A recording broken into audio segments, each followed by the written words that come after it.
സംസ്ഥാനത്ത് നീതിപൂർവകവും സുതാര്യവുമായ വോട്ടെടുപ്പ് നടന്നില്ലെന്ന് ആരോപിച്ച് പ്രതിപക്ഷ നേതാവ് വി.ഡി. സതീശൻ കേന്ദ്ര തിരഞ്ഞെടുപ്പ് കമ്മീഷന് പരാതി നൽകി.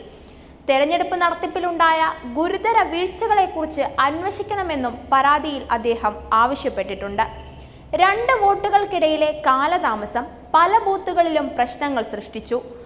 കനത്ത ചൂടിലും മണിക്കൂറുകളോളം കാത്തുനിന്നിട്ടും വോട്ട് ചെയ്യാനാകാതെ നിരവധി പേർ നിരാശയോടെ മടങ്ങിയ സംഭവങ്ങളുണ്ടായി.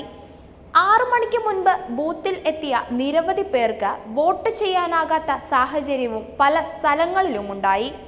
സംസ്ഥാനത്ത് ഇത്രയും മോശമായ രീതിയിൽ തെരഞ്ഞെടുപ്പ് നടന്നിട്ടില്ല. ഇരട്ട വോട്ടുകളും മരണപ്പെട്ടവരുടെ വോട്ടുകളും ഒഴിവാക്കി വോട്ടേഴ്സ് ലിസ്റ്റ് പരിഷ്കരിക്കുന്നതിലും സംസ്ഥാന തെരഞ്ഞെടുപ്പ് കമ്മീഷന് പരാജയം സംഭവിച്ചുവെന്ന് അദ്ദേഹം പ്രതികരിച്ചു.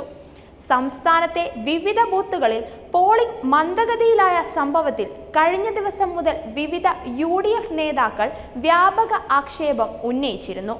ഇതിനിടെയാണ് പ്രതിപക്ഷ നേതാവ് കേന്ദ്ര തിരഞ്ഞെടുപ്പ് കമ്മീഷന് പരാതി നൽകിയത്.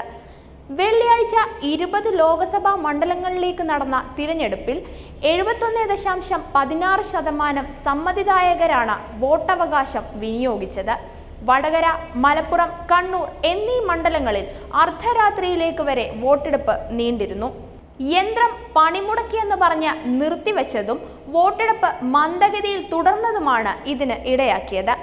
കോഴിക്കോടും വടകരയിലും നിർബന്ധിച്ച് ഓപ്പൺ വോട്ട് ചെയ്യിപ്പിച്ചതായും ആക്ഷേപം ഉണ്ടായിരുന്നു. അതേസമയം കഴിഞ്ഞ ലോക്സഭാ തിരഞ്ഞെടുപ്പിൽ 77.67% പേരാണ് വോട്ട് രേഖപ്പെടുത്തിയത്.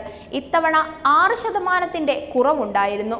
ഇത് 3 മുന്നണികളെയും ഒരേപോലെ ആശങ്കപ്പെടുത്തുന്നുണ്ട്.